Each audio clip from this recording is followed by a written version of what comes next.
Queridos, a graça e a paz do Salvador Jesus Cristo. Jesus realizou um extraordinário milagre que o evangelista Marcos nos conta da seguinte forma. A seguir, Jesus saiu dos arredores de Tiro, atravessou Sidom até o mar da Galileia e a região de Decápolis. Ali, algumas pessoas lhe trouxeram um homem que era surdo e mal podia falar, suplicando-lhe que lhe pusesse as mãos. Depois de levá-lo à parte longe da multidão, Jesus colocou os dedos nos ouvidos dele, em seguida cuspiu e tocou na língua do homem. Então voltou os olhos para os céus e, com um profundo suspiro, disse-lhe: Efatá, que significa abre-se. Com isso, os ouvidos do homem se abriram, sua língua ficou livre e ele começou a falar corretamente. Jesus ordenou-lhe que não o contassem a ninguém. Contudo, quanto mais ele os proibia, mais eles falavam. Marcos 7, 31 ao 36. Não temos qualquer dúvida de que os milagres operados por Jesus Cristo tinham por objetivo fazer com que as pessoas curadas e libertas pudessem experimentar o reino de Deus, a salvação de suas vidas. Jesus veio primeiramente para salvar o perdido. Esta foi a obra mais importante em todo o seu ministério terreno. A salvação do ser humano é maior do que a cura e a libertação. Não adianta receber uma cura física e depois ir para o inferno, como acredito que algumas destas pessoas beneficiadas por Jesus Cristo, nem todas se salvaram. Lembro-me da cura dos 10 leprosos narrados em Lucas 17, 11 ao 19. Diz a história bíblica que Jesus estava indo para Jerusalém, passou pelo meio de Samaria e da Galileia e, entrando numa certa aldeia, saíram-lhe ao encontro 10 homens leprosos, os quais pararam de longe e levantaram a voz, dizendo: Jesus, mestre, tem misericórdia de nós. Vale ressaltar que os 10 leprosos, eles usaram esta expressão, tem misericórdia de nós. Era o mesmo que dizer: Jesus, compadece-te de nós. O cego de Jericó, Bartimeu, também usou este verbo. De fato, Jesus teve misericórdia deles e os curou, não deixando nenhum deles sem ministrar-lhe a libertação daquela lepra. Imagina, 10 leprosos de uma vez. Entretanto, um só voltou para agradecer. Diz os versículos 16 e 17. E caiu aos seus pés com o rosto em terra, dando-lhe graças, e este era samaritano. E respondendo, Jesus disse: não foram 10 os limpos, e onde estão os 9? O samaritano, que embora tivesse também a descendência genética de Abraão, era de outra religião, não reconhecida pelos judeus, habitantes do sul de Israel. Ele era do norte, originário dos remanescentes das 10 tribos do norte, e os outros 9 eram judeus, conheciam a lei de Moisés, os salmos e os profetas. Entretanto, desprezaram a salvação. Somente um, o samaritano, ouviu de Jesus essa expressão gloriosa: levanta-te e vai, a tua fé te salvou. Versículo 19. Subentende-se que os outros 9 curados ficaram apenas com a cura física e não a cura da alma. O que adiantou ser curado e passar alguns anos com saúde e passar uma eternidade toda no inferno depois que morrer? Qual é mais importante, a cura ou a salvação da alma? É claro, né, amigos? A salvação da nossa alma. Receber uma cura física é muito bom. Melhor ainda e infinitamente superior é ter a salvação garantida da alma. Os evangelhos narram a história de uma mulher que havia 12 anos vinha sofrendo de uma hemorragia.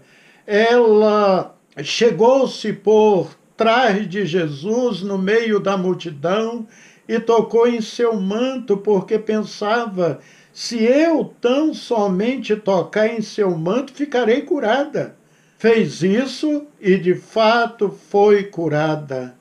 Então Jesus virou-se para a multidão e perguntou: quem tocou em meu manto?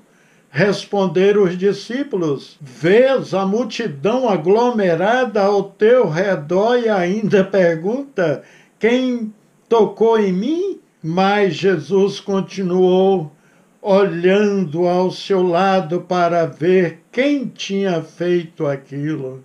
Então a mulher, sabendo o que lhe tinha acontecido, aproximou-se, prostrou-se aos seus pés e, tremendo de medo, contou-lhe toda a verdade. E no verso 34 do capítulo 5 de Marcos, lemos: quando Jesus curou uma mulher, depois disse a ela: filha, a tua fé te salvou. Vai-te em paz e fica livre deste mal. Observaram, amigos, a tua fé te salvou. Ela recebeu a bênção por completa, a cura e a salvação de sua alma, porque o Filho do Homem veio buscar e salvar o perdido. Lucas 19, 10. Não, só esta mulher tocou em Jesus para ser curada. Mas lendo o Evangelho de Marcos 3, de 1 a 11, diz o texto sagrado que Jesus retirou-se com seus discípulos para o mar, e uma grande multidão vinha da Galiléia e o seguia. Quando ouviram a respeito de tudo o que ele estava fazendo, diz a Bíblia que muitas pessoas procedentes da Judéia e Jerusalém e também da Idumeia e das regiões do outro lado do rio Jordão e dos arredores de Tiro e Sidom foram atrás dele. Por causa da multidão, Jesus disse aos seus discípulos que lhe preparasse um pequeno barco para evitar que o comprimisse, pois ele havia curado a muitos, de modo que os que sofriam de doenças ficavam se empurrando para conseguir tocar nele. Sempre que os espíritos imundos, Satanás e os demônios viam Jesus, prostravam-se diante dele e gritavam: Tu és o Filho de Deus. As pessoas se empurravam para tocar em Jesus. As multidões vinham da Palestina e também até da Fenícia para serem curadas por Jesus. Algumas vieram do sul, da Judéia e Jerusalém. Outros vieram do norte, que é Tiro e Sidom. Outros vieram do leste, da além do Jordão, e do oeste, que ficava a Galileia. Incrível, amigos, é que estradas empoeiradas, desertos imensos e rios profundos não mantiveram aquelas pessoas longe de Jesus. Todas queriam ouvir Jesus, todas queriam tocar em Jesus e receber a bênção. Mas em Mateus 4:23 lemos: percorria Jesus toda a Galileia, ensinando nas sinagogas, pregando o evangelho do reino e curando toda sorte de doenças e enfermidade entre o povo. Observaram? Primeiro ensinava nas sinagogas, pregava o evangelho do reino e depois curava os enfermos. A salvação da alma, amigos, é superior do que a cura. De todos os que viram a Cristo, foram até ele, nenhum foi mandado embora. Todas as pessoas que vieram a Jesus foram atendidas por ele. Essas pessoas estavam perdidas e foram achadas, encontradas. Estavam em trevas e viram a luz bendita de Deus. Estavam aflitos, foram consolados. Estavam sem esperança e receberam uma nova razão de viver. É claro que a maioria delas vieram a Cristo no afã de receberem apenas a cura física. A primeira pregação que Jesus fez está registrado em Marcos 4:17. Desde então começou Jesus a pregar e a dizer: arrependei-vos, porque é chegado o reino dos céus. Jesus visava afastar a humanidade do pecado e assim reconciliá-la com Deus. Arrepender-se por andar errado, por andar afastado da glória de Deus, deve ser o anseio de cada ser humano. E sabia que a mão do Senhor não está encolhida para que não possa salvar, nem agravado o seu ouvido para não poder ouvir, mas as nossas iniquidades fazem separação entre nós e o nosso Deus, e os nossos pecados encobrem o seu rosto de nós, para que não nos ouça. São palavras do profeta Isaías, no capítulo 59, 2 do seu livro. No texto que lemos, amigos, de Marcos 7, 31 ao 36, conta-nos que algumas pessoas levaram até Jesus um homem surdo e mudo, ou seja, não ouvia e nem falava. E eles fizeram pedido a Jesus: cure-o. Observe qual foi a primeira atitude de Jesus. Jesus o tira do meio da multidão, como diz o versículo 33. Ou seja, Jesus dá uma atenção especial àquele homem antes de curá-la. E em seguida, Jesus, levantando os olhos ao céu, deu um suspiro profundo e disse: Éfatá, isto é, abre-te. O próprio Jesus, depois desse profundo suspiro, determinou que os ouvidos do surdo se abrissem. A palavra suspiro, amigos, é um termo de origem latina, suspirium. O primeiro significado mencionado na língua portuguesa refere-se à inalação profunda que continua imediatamente por uma expiração e, por sua vez, acompanhada com um gemido. Incrível que isso aconteceu com o próprio Salvador. Não somente nós, às vezes, damos esse profundo suspiro. O rei Davi falou em suspiro também. Observe o que ele escreveu no Salmo 42, 1. Como uma coça suspira pelas correntes das águas, assim a minha alma suspira por ti, ó Deus. Só percebemos a importância do oxigênio quando nos falta o ar, não é mesmo? Este é essencial para a vida, para todos nós. Me lembro de uma irmãzinha querida, já idosa e bem próximo de partir para o Senhor, compartilhou comigo no hospital o sofrimento de seu esposo com câncer, sofreu diversas paradas respiratórias. Era uma agonia tremenda para ele e para ela ver o seu marido procurando ar e não encontrava. Então ela me disse o seguinte: pastor, não tenho medo de morrer, só tenho medo de ficar sem ar e agonizar muito.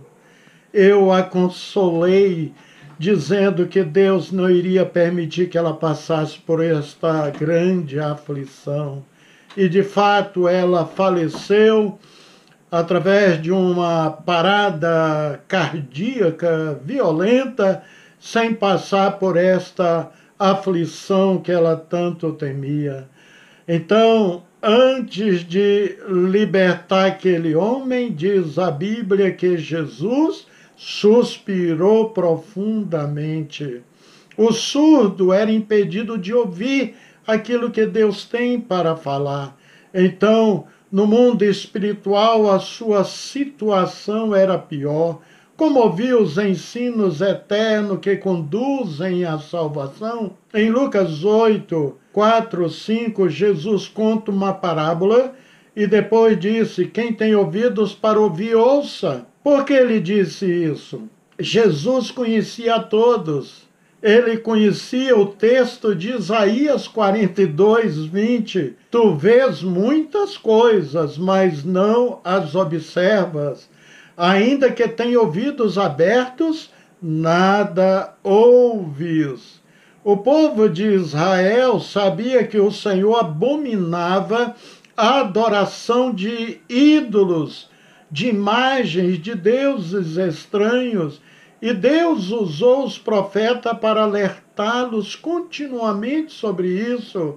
Ele sabia que esta prática era pecaminosa e desagradava a Deus, mas eles preferiam se fazer de cegos e surdos. O Senhor mostrava o pecado e falava no que eles estavam errados, mas Israel não queria dar ouvidos à voz de Deus. Por isso o Senhor permitia que os inimigos atacassem Israel, para que assim eles abrissem os seus olhos e ouvidos espirituais e se convertessem de seus erros.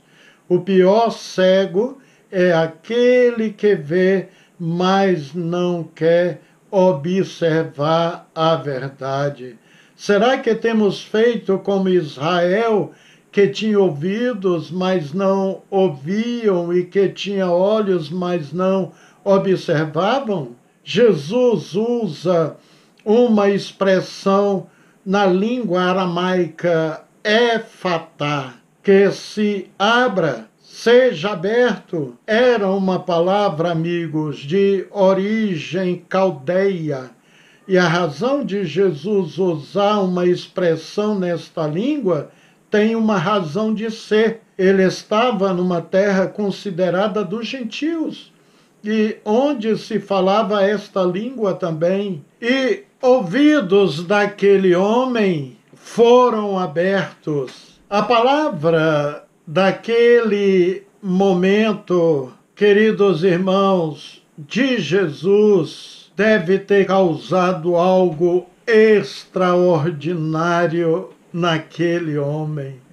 Imagina, a partir deste momento, a primeira pessoa que ele passa a ouvir é o Salvador do mundo, aquele que abriu os seus ouvidos e fez com que ele ouvisse e falasse perfeitamente. A partir daquele momento, com certeza a vida daquele homem mudou. Em Apocalipse 2:7, Jesus disse o seguinte: quem tem ouvidos para ouvir, ouça o que o Espírito diz às igrejas.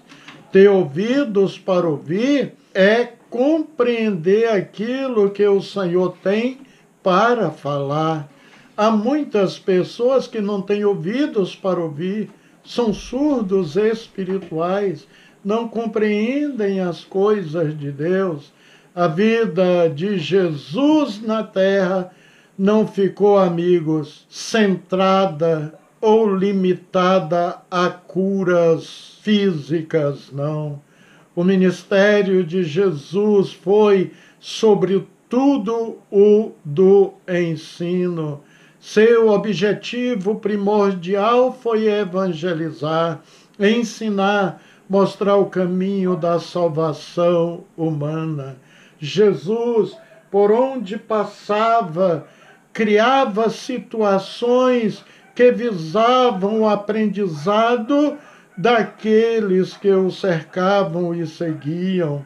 Os evangelhos estão repletos de referências ao ensino de Jesus. Para atender às necessidades do povo, Jesus fazia 3 coisas: ensinava, pregava e curava. Lá em Marcos 9:35 vemos isso. Também se preocupou em minimizar o sofrimento das pessoas, curando-as, libertando-as e consolando-as. Seus ensinamentos eram de tal maneira ministrados que todos os ouvidos ficavam coçando, creio. Os ouvintes ficavam perplexos, maravilhados pela convicção, sabedoria e autoridade como Jesus transmitia o recado celestial.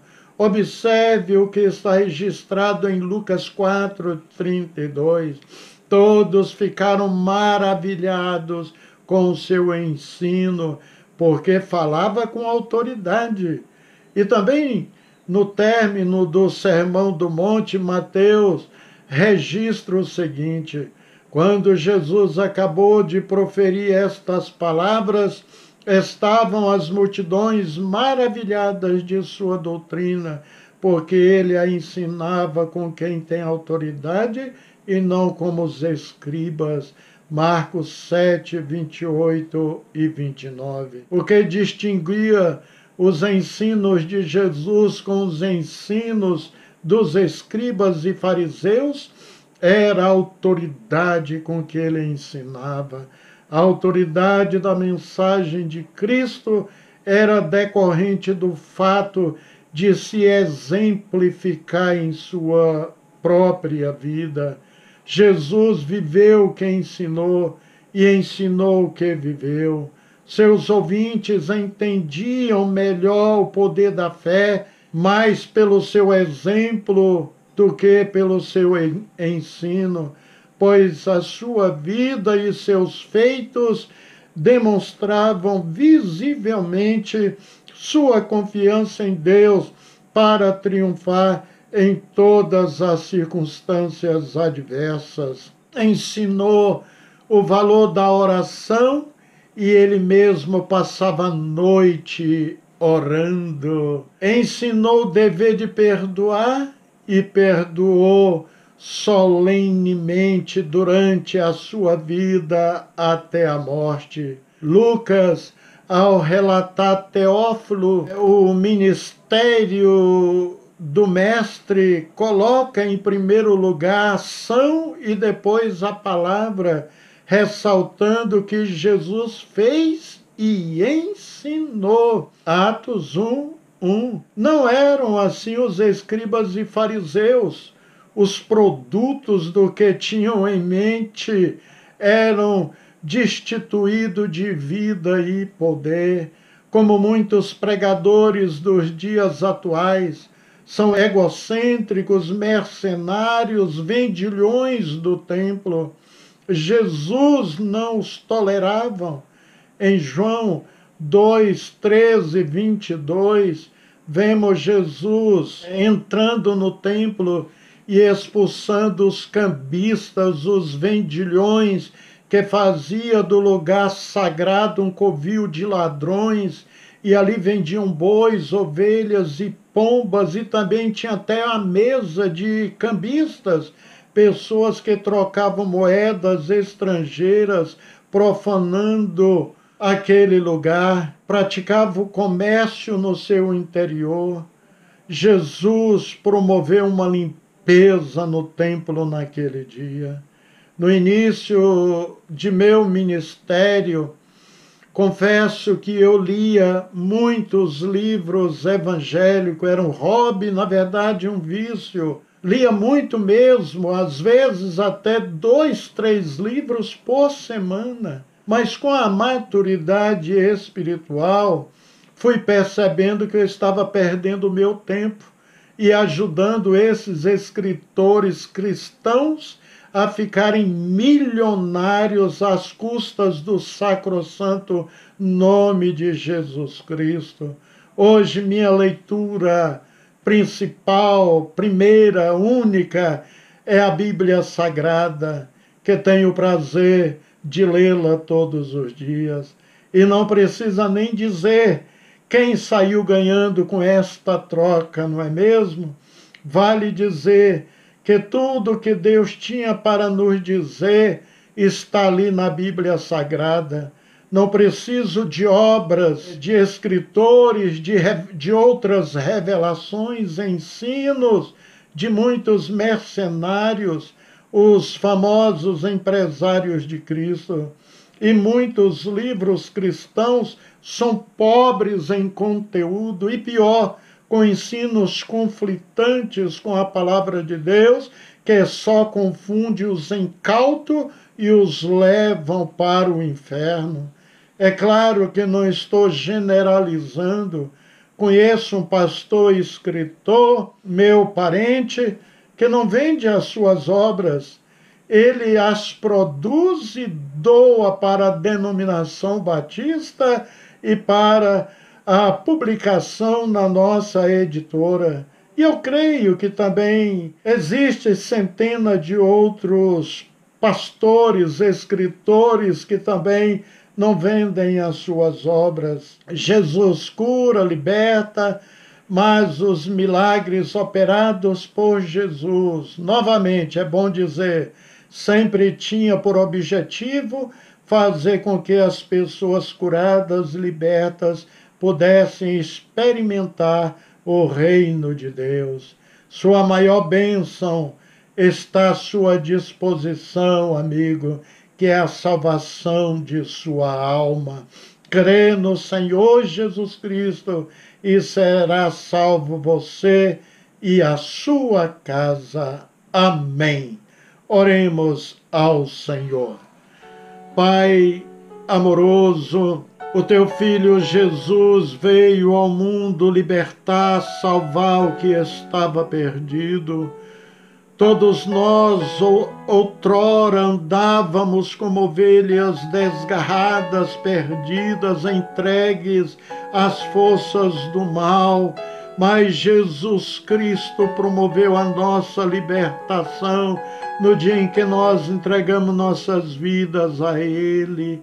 Aleluia! Hoje podemos confessar o Senhor e podemos dizer que estamos na aliança de Cristo Jesus. Continua, Senhor, a promover libertação também nos nossos entes queridos, nossos parentes, amigos, vizinhos, aos ouvintes da Tua palavra também. Por favor, Senhor, promova a libertação, em nome de Cristo Jesus. Amém. Amém.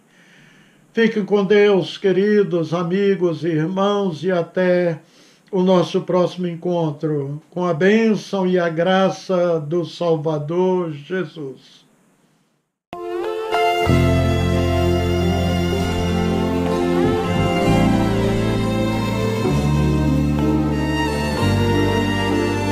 Ó Jesus, Tu és o melhor amigo.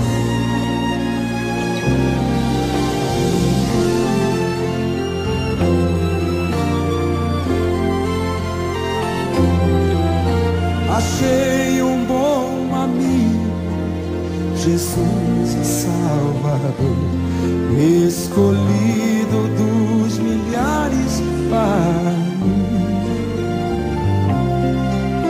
Dos vales é o lírio, é forte mediador, que me purifica e guarda para si. Consolador amado, meu protetor do mal, solicitude, minha aprovação. Dos vales céu lindo, a estrela da manhã, o escolhido dos milhares para mim.